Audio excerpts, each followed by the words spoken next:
Welcome to Tampere, Finland, host of the 10th European Olympics Festival, and for some of our most promising youngsters, invaluable experience on the road to 2012 and beyond. It's been alright, it's been a big learning curve for me. It's been one of my first big, serious internationals, and I think I've done fairly well for how my training's been going and stuff, so yeah, I think it's gone well. It was a lot bigger than the first time on podium for me, and massive stadium, so it was quite nerve-wracking, but I enjoyed it a lot, yeah. There are over 2,500 teenagers here from all over Europe representing their countries. Great Britain has a team of 62, and our region is one of the best represented. And that's largely due to real quality coaching, real investment in quality people that are really identifying and then nurturing and then bringing through the talent that we see today. At the Judo Hall, Northamptonshire's Lucas Rowe is focused on helping Great Britain beat its 2007 medal haul of 27. Like a lot of his teammates, this is his first taste of competing in a multi-sport event. Hopefully he's going to win one more. So just nervous at the moment. He's a very clever boy as well as dedicated training. Not only the training, he has to think about it, how to win, skill as well. That's his talent. As for our gymnasts, at the end of their heat, they were lying in 4th position, a further sign of the rich talent coming through the Huntingdon Gymnastics Club in Cambridgeshire. A few years ago, we were lucky if we were in the top 15, and now there's a benchmark being set with the junior Europeans. And obviously, they took the gold, and I think Russia came here with a bit of a grudge match, and they pulled out all the stops. Max and Sam are young members, and like I said, never performed on this stage on set-up before, so good experience, you know. We move onwards and look forward to sort of April, May next year. The signs are encouraging. These teenagers are now hungrier than ever to make it to the top, and desire like that gives them a fighting chance. Pam Melville, BBC Look East, Finland. And tomorrow we're meeting the unsung heroes, the unpaid taxi drivers who sit and watch, the mums and dads. Now to swimming and dreams of 2012 success in the pool. It's day 3 of our swimming week on Look East. We've already been diving and swimming in the great outdoors. Today, Mark Foster reports on a Northampton swimming club, which is doing very well. My first Olympic Games was in Seoul in 1988. I was just 18 years of age.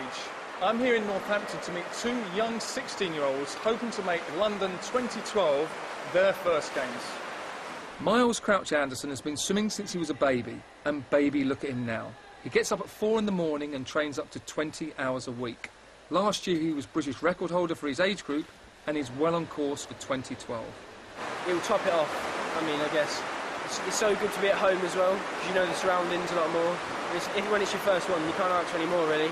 Charlotte Bell is also 16 and also has Olympic-sized dreams. Stunning stuff from Adlington, and we've waited 48 years for a gold medal from a British woman. Watching Rebecca Adlington's success in Beijing was a real inspiration to Charlotte, the kind of inspiration that gets you through those tough early morning training sessions. It was really good for Rebecca Adlington to win 2 golds, because that was the first time I've ever really seen a swimmer do really well at the Olympics, and it's just thinking, just hear the national anthem, like at European Juniors, just people standing on the podium in first place, you thought, wow, that must be amazing. I think it's good to have the goal as the Olympics, but I think we have to set realistic goals in between, stepping stones really towards each thing. So every year we talk about what our goal is for this year, and we also talk about 2012. One of those stepping stones on the road to 2012 is the European Youth Olympics, taking place this week in Finland. Miles is there to swim the 200 freestyle relay and individually goes in the 400 and 1500 metres. This time, 2 years ago, Rebecca Adlington used the same event to prepare for the Olympic Games. Yeah, I've had a great time here. I've won a gold, I've won a silver, and I've still got the 1500 metres to go, so I'm hoping to do well in that as well. Jackie's club is a triumph over adversity. It gets no external funding, pool time at the right time is hard to find, and opportunities for training in a 50-metre pool are limited. Despite this, 22 of her swimmers made the nationals this year, and if things go to plan, Miles and Charlotte could be swimming on the biggest stage of all in 3 years' time. Good luck to Charlotte and Miles. Let's hope we see them in the Aquatic Centre in London and not just as spectators. Well, tomorrow it's nose pegs on as we go synchronised swimming in Bedford.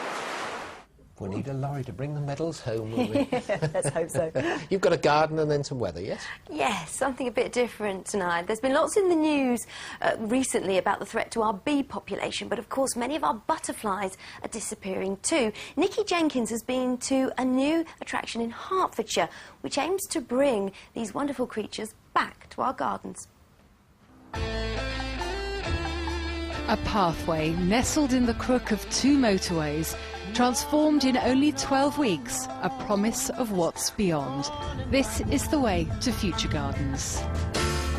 Summer breeze makes me feel fine, blowing through the jasmine in my mind. The site takes the shape of a giant butterfly. 7 permanent gardens, 12 temporary ones.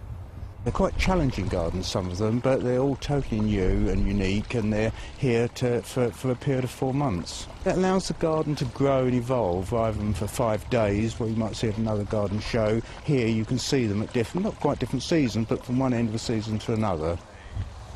This garden is called for Cosmo. It's all about, it's quite a sentimental garden really, because it's all about my boy here, and we walk 3-4 hours at least every day in the fields in Northamptonshire. Cosmo's garden was chosen from 200 entrants.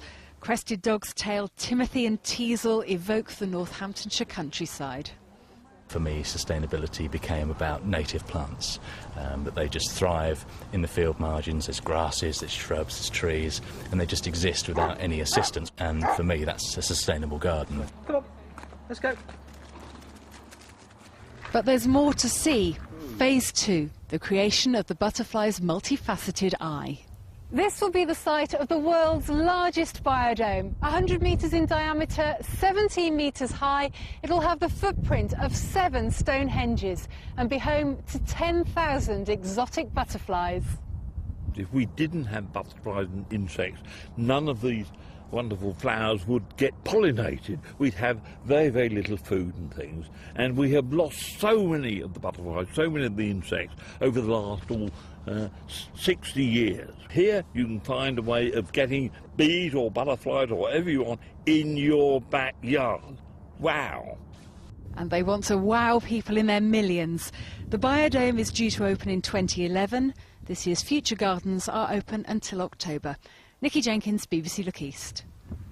Great to have David Bellamy on the programme. And of course, staying on the gardens theme, if you're opening your garden over the next few months, please do get in touch, log on to the website and click on Julie's Gardens, where you'll find a county-by-county breakdown of gardens you can visit. Now, today it wasn't a bad day for being out in the garden, a lot of fine and dry